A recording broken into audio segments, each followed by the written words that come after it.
Assalamualaikum warahmatullahi wabarakatuh. Hai para pencinta catur dan para catur mania, selamat datang kembali di Legenda Catur Dunia. Masih dari Champion Chess Tour Airthing Master yang merupakan seri pertama dari rangkaian Champion Chess Tour 2023 kawan. Kita masih fokus kawan di divisi utama. Tadi kita sudah buka permainan Magnus Carlsen yang berhasil mengalahkan Alexis Sarana kawan dengan 2 game dan 1 game remis. Nanti Magnus Carlsen ini akan bertemu dengan Arjun Erigaisi nanti malam kawan. Setelah Arjun Erigaisi ini menumbangkan Alireza Firoza dengan skor yang cukup meyakinkan kawan, 3-0 tanpa balas kawan. Dan Wesley So akhirnya juga berhasil mengalahkan pemain underdog kawan, Rauf Mamedov. Begitu juga Hikaru Nakamura unggul atas Gukes, dan nanti Wesley So akan bertemu dengan Hikaru Nakamura. Pemain-pemain yang kalah kawan seperti Alexis Sarana, Alireza Firoza, Rauf Mamedov ataupun Gukes ini masih mempunyai kesempatan kawan. Mereka turun ke bracket bawah kawan, ke bracket para pemain yang kalah, nanti berjuang di bracket ini sampai ke puncak dan nanti akan menantang pemain yang menang di bracket atas kawan. Dan itulah yang menjadi juara divisi 1. Sama kawan, di divisi 2-nya yang diisi oleh 16 pemain kawan. Sama formatnya seperti itu. Bracket atas diisi para pemenang, kemudian yang kalah-kalah dari babak quarter final ini kawan, atau babak 16 ini turun. Nanti di bracket bawah mereka berjuang sama-sama menuju puncak nanti kawan di bracket bawah dan menantang pemenang di bracket atas. Juara di divisi 2 ini kawan nanti akan berkesempatan naik ke divisi 1 kawan. Sama juga divisi 3 seperti itu. Aturannya sama kawan. Kalau divisi 3 ini diisi oleh 32 pemain kawan, jauh lebih banyak. Namun kita tetap fokus kawan di divisi 1. Kita akan lihat permainannya Arjun melawan Alireza Firoza. Cukup mengagetkan kawan, di mana Alireza Firoza ini tak berdaya menghadapi Arjun Erigaisi. Pada game pertama dia kalah, game kedua juga Alireza kalah kawan, dan game ketiga harusnya bisa mempertahankan diri atau comeback untuk memenangkan permainan untuk memaksa pada game keempat. Tapi nyatanya 3 game 3-0 langsung oleh Arjun Erigaisi kawan. Dan game yang saya pilih ini adalah game ketiga. Alireza Firoza pegang putih bermain dengan pembukaan Inggris pion C4 dibalas dengan pion C5 variasi simetrikal kawan. Kuda C3, kuda C6, dan di sini kuda F3, kuda F6. Variasi 4 kuda kawan dari permainan Inggris variasi simetrikal ini. Pion G3 berencana Fiacento, dan di sini hitam punya pilihan utamanya dengan pion G3 kawan, dan nanti akan berlanjut ke diagram yang sangat simetrikal dengan penyebutannya ultra simetrikal di posisi ini dari pembukaan Inggris. Tapi kita tidak temui variasi ini kawan. Setelah pion G3 ini, Arjun memilih variasi nomor 2 dengan serang petak pusat dengan pion D5-nya agar diagonal terangnya juga segera bisa digunakan oleh gajah terangnya keluar kawan. Dan pion C pukul pion D5, kuda ambil balik pion D5, tidak melanjutkan pertukaran kawan. Di sini melanjutkan gajah G2. Melanjutkan pertukaran akan jadi seperti ini kawan. Setelah gajah G2, barulah hitam akan bermain Fiacento juga, menyegerakan gajahnya ke petak G7, rokade di langkah berikutnya. Putih sekarang juga bisa langsung rokade atau bermain dengan pion H4 kawan. Pion D3 juga bisa dimainkan agar gajah gelapnya juga bisa keluar. Tapi menahan diri kawan, memilih dengan gajah G2 terlebih dahulu, barulah pion G6, berencana sama-sama Fiacento sayap raja. Dan di sini kawan, pilihan yang paling banyak adalah rokade kawan, untuk mengamankan raja sesegera mungkin, atau juga dengan langkah pion D3 ini agar pion ini, maksud saya gajah ini segera keluar kawan, gajah gelap. Nanti disusul oleh menterinya berada di diagonal gelap yang sama menantang pertukaran gajah gelap. Bisa jadi ide berikutnya kawan. Tapi di sini Alireza di game ketiganya butuh kemenangan kawan. Dia keluar dari jalur utama agar ya sedikit ada perbedaan di atas papan kawan. Kalau jalur utama pasti Arjun tahu langkah-langkah berikutnya seperti apa. Dia tidak rokade, memilih dengan langkah kuda ke petak E4. Langkah ini adalah langkah terkuat versi engine kawan, bukan versi manusia. Engine menyarankan memang kuda ini langsung ke pusat ke petak E4. Menyerang pion, tidak coba di backup dengan menteri ke petak B6, salah satu pilihan juga di sini kawan, tapi memilih dengan pionnya didorong, pilihan terbaik versi engine, stockfish, dan menteri C2. Barulah sekarang pion di backup dengan pion B5, ditantang dengan pion B3.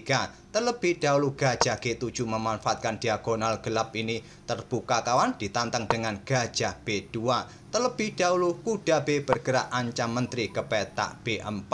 Menteri mundur ke C1, barulah terjadi pertukaran gajah gelap di sini sudah tidak mendapatkan tempo untuk mendapatkan pion hitam di petak C4. Arjun juga menahan diri, tidak baku hantam pion kawan. Dia rokade, pilihan terbaik di posisi, dan di sini pion A3 dimainkan oleh Alireza mengusir kuda kawan. Pilihan yang lain adalah langsung kawan di sini bertukar pion pukul pion. Dan tentu saja masih bisa diambil balik oleh pion B. Di sini kalian bisa serang pion ini lagi, menteri bergeser kawan. Mungkin akan dipertahankan dengan gajah ini bergerak ke peta E6, ataupun juga serang kuda terlebih dahulu kawan. Gajah ini ke peta F5 bisa jadi pilihan juga. Tapi di sini Alireza memilih dengan pion A3 mencoba mengusir kuda kawan. Tapi kuda tidak dipindah oleh Arjun, memilih mengeluarkan gajahnya agar para perwiranya segera aktif kawan menantang pertukaran kuda. Putih bisa mendapatkan kuda hitam B4, hitam bisa mendapatkan kuda E4. Dan tantangan ini ditolak oleh Alireza. Langkah terbaik adalah langsung menukarkan para perwira seperti ini kawan. Dan bisa berlanjut pion B pukul pion C4. Pion B pukul pion C4. Dan kalian bisa rokade di langkah berikutnya. Maaf kawan, agak sedikit serik tenggorokan admin. Di sini tadi Alireza menolak untuk melakukan pertukaran yang merupakan pilihan terbaik. Tapi Alireza melangkah kuda ke petak H4. Cukup natural juga, cukup logis kawan, serang gajah terang, membuka gajahnya untuk melindungi kuda E4. Tapi langkah ini adalah langkah blunder kawan. Memang tidak terlihat seperti langkah blunder. Di sini Arjun melangkah menteri ke petak D4. Karena petak D4 tadi sudah ditinggal kuda, tidak ada yang mengontrol dan menantang pertukaran menteri. Pertukaran ditunda kawan oleh Alireza memilih benteng B1 menantang pertukaran di petak B2. Stockfish menyarankan langsung pertukaran kawan. Kalau di sini putih mendahului pertukaran menteri langsung, tidak langsung diambil balik kawan, tapi kuda C2 dengan tempo menghindari ancaman pion dan forking royal kawan, atau royal fork pada posisi garbuan keluarga. Di sini raja mungkin bergeser ke D1.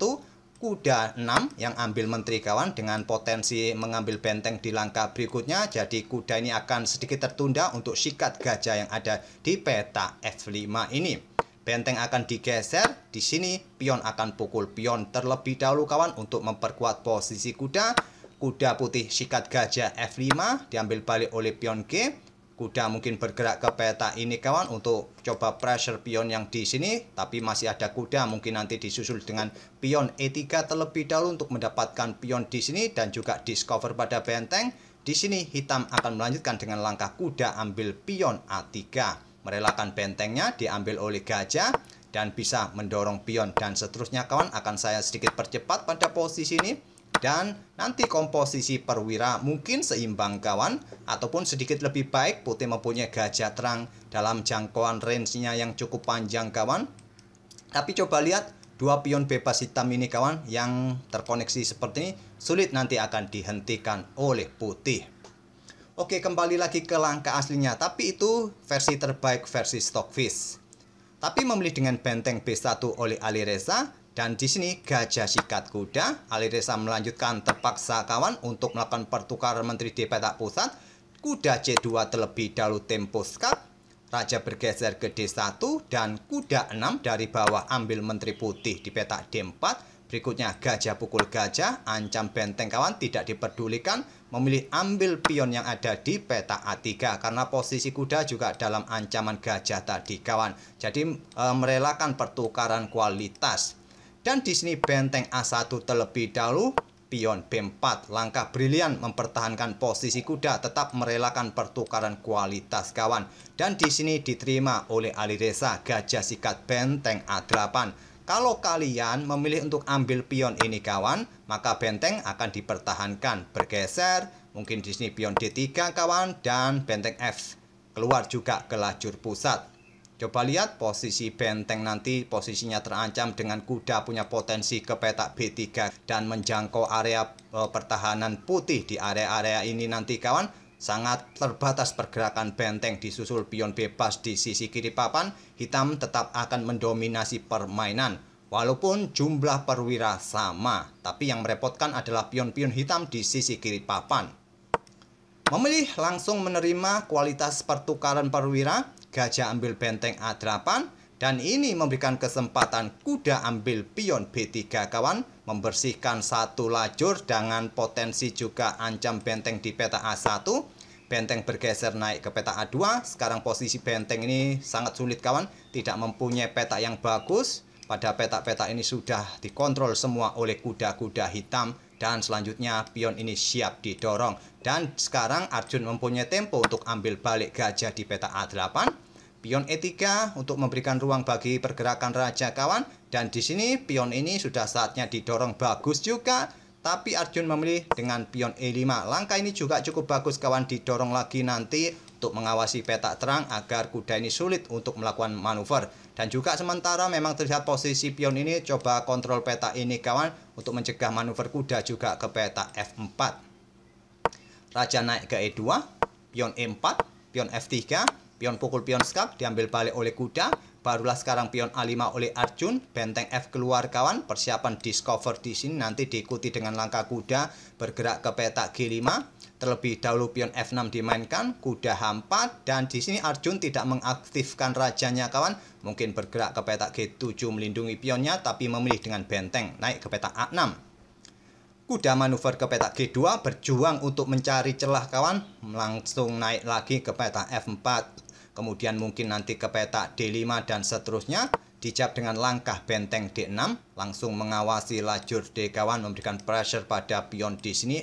Di sini kuda ke F4 dan dilanjut dengan pion C3, sepertinya membuat langkah pengorbanan kawan, dan diterima oleh Alireza. Pion D pukul pion C3 tidak langsung diambil balik karena kudanya tewas kawan. Kuda memilih mundur ke peta B5.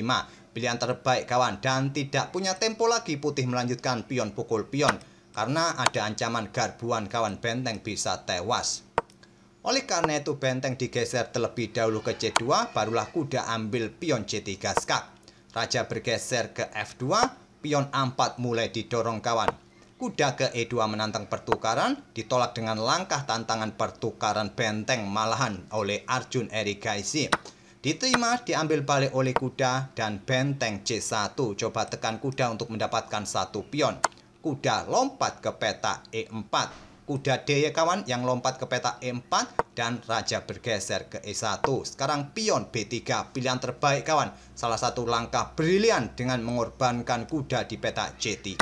Diterima oleh Alireza, diambil balik oleh benteng, dan pion didorong. Sudah tidak bisa mengawasi di peta B3 karena masih ada pion A4 kawan. Dan posisi raja ini tertinggal 2 petak kawan untuk mendekati pion. Seumpama di sini, ya disikat saja kawan. Dan sulit lagi untuk mengejar satu langkah berikutnya. Karena raja putih berjarak 2 petak tidak bisa mengejar lagi pion hitam. Alireza belum mau menyerah walaupun detik-detiknya sudah mulai berakhir kawan. Benteng C8, benteng B8. Setelah pion A3 didorong oleh Arjun, Alireza menyerah di langkah ke-40. Sudah tidak mungkin lagi kawan mengejar salah satu pion ini untuk bisa promosi. Kalau benteng ini diam saja di lajur B, seumpama raja yang bergerak kawan, pion ini giliran didorong. Kalau benteng hantam pion di sini, pion ini yang bisa promosi. Dan dengan kekuatan hanya benteng melawan menteri, fleksibilitas menteri tak terkalahkan kawan menghadapi benteng yang cukup kaku, hanya bisa bergerak di vertikal ataupun horizontal. Dia tidak bisa bermain di diagonal-diagonal kawan. Dan sampai di sini tak perlu kita lanjutkan lagi sampai habis buah-buah di atas papan atau sampai skakmat. Itulah kawan kekalahan ketiga Alireza Firoza versus Arjun Erigaisi. Dan Arjun nanti malam akan bertemu dengan Magnus Carlsen kawan untuk lanjut ke babak semifinal. Semoga permainan dari kedua pemain tadi bisa menghibur kalian, dan kita tunggu saja kiprah para pemain di hari kedua Champion Chess Tour nanti malam kawan. Jangan lupa kawan dukung channel ini dengan like video ini atau share, ataupun bagi kawan-kawan yang belum subscribe, luangkan jempol kalian atau telunjuk jari kalian untuk mengklik icon subscribe yang nampak berwarna merah itu kawan agar menjadi abu-abu. Oke, terima kasih kawan. Kita akan bertemu di video-video berikutnya. Wassalamualaikum warahmatullahi wabarakatuh.